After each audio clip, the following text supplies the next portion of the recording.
જય માતાજી બધાને। તો આજના વિડીયોની અંદર સરકાર દ્વારા એક સરસ મજાની યોજના છે ચાલુ છે। તો આ યોજનાની અંદર તમને 12,000 રૂપિયા છે તે સહાય મળવા પાત્ર છે અને આ યોજનાનું નામ છે 7 ફેરા સમૂહ લગ્ન યોજના। આની અંદર તમારે કેટલા ડોક્યુમેન્ટ જોઈશે અને તમારે ક્યાં અરજી કરવાની છે આપણે સંપૂર્ણપણે આ વિડીયોમાં માહિતી મેળવીશું। તો મિત્રો વિડીયોને શેર કરી દેજો જેથી કરીને કોઈને પણ આ યોજનાનું ઓનલાઈન ફોર્મ ભરવું હોય તો તે ભરી શકે।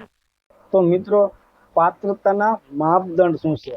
તો કે આવક મર્યાદાનું ધોરણ આમ તો 6 લાખ નિયત થયેલું છે અને આ યોજનાનો લાભ લેવા માટે ઓછામાં ઓછા 10 નવયુગલોને સમૂહ લગ્ન કાર્યક્રમ આયોજક સંસ્થાએ યોજવાના રહેશે। ત્યાર પછી આ યોજનાનો લાભ સામાજિક અને શૈક્ષણિક રીતે પછાત વર્ગો તેમજ આર્થિક રીતે પછાત વર્ગને અને ગુજરાત રાજ્યના મૂળ વતનીને જ મળવા પાત્ર થાય છે। ત્યાર પછી કન્યાની વય મર્યાદા લગ્ન સમયે મિત્રો 18 વર્ષની અને યુવકની વય મર્યાદા છે તે 21 વર્ષ થયેલ હોવી જોઈએ। ત્યાર પછી સહાયનું ધોરણ શું નક્કી કરેલું છે? તો કે સામાજિક અને શૈક્ષણિક રીતે પછાત વર્ગો તેમજ આર્થિક પછાત વર્ગના નવયુગલોની 12,000 તથા આયોજક સંસ્થાને યુગલ દીઠ 3,000 લેખે વધુમાં વધુ 75,000 સુધીની પ્રોત્સાહક રકમ આપવામાં આવશે અને 7 ફેરા સમૂહ લગ્ન આયોજક જિલ્લામાંથી કુંવરબાઈનું મામેરું યોજનાની સહાય પણ મળવા પાત્ર થાય છે। ત્યાર પછી સમૂહ લગ્નમાં ભાગ લેનાર લાભાર્થી કન્યા 7 ફેરા સમૂહ લગ્ન યોજના તેમજ કુંવરબાઈનું મામેરું યોજનાની તમામ શરતો પરિપૂર્ણ કરતી હોય તો આ બંને યોજનાઓ હેઠળ લાભ મળવા પાત્ર રહે છે।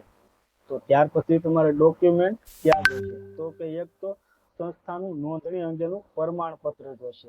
ત્યાર પછી બેંક ખાતાની વિગત દર્શાવતી પાસબુક પાનાની નકલ અથવા તો રદ કરેલ ચેક સંસ્થાના નામનો જોઈએ।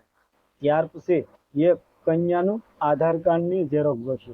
ત્યાર પછી કન્યાના પિતા વાલીનો વાર્ષિક આવકનો એક દાખલો જોઈએ અને ત્યાર પછી એક લગ્ન નોંધણી પ્રમાણપત્ર જોઈશે અને બેંક ખાતાની વિગત દર્શાવતી પાસબુક પાનાની નકલ અથવા કેન્સલ ચેક યુવતીના નામનું જોઈશે। તો તમારે ઓનલાઈન જો તમારા મોબાઈલથી કરવું હોય તો મિત્રો તમારા મોબાઈલમાં તમારે ટાઈપ કરવાનું રહેશે e-સમાજ-કલ્યાણ-ગુજરાત.gov પર જઈ અને તમારે પ્રોફાઇલ કમ્પ્લીટ કરી અને તમારી જાતે તમારે જો ફોર્મ ભરવું હોય તો તમારે આ કરવાનું રહેશે અને અથવા તો તમે કોઈ પણ તમારી નજીકની ઓનલાઈનનું કામ કરતું હોય ત્યાં જઈને પણ તમે કરાવી શકો છો। તો મિત્રો વિડીયોને શેર કરી દેજો જેથી કરીને કોઈને પણ આ યોજનાનો લાભ લેવો હોય તો તે લઈ શકે છે। થેન્ક યુ, ધન્યવાદ।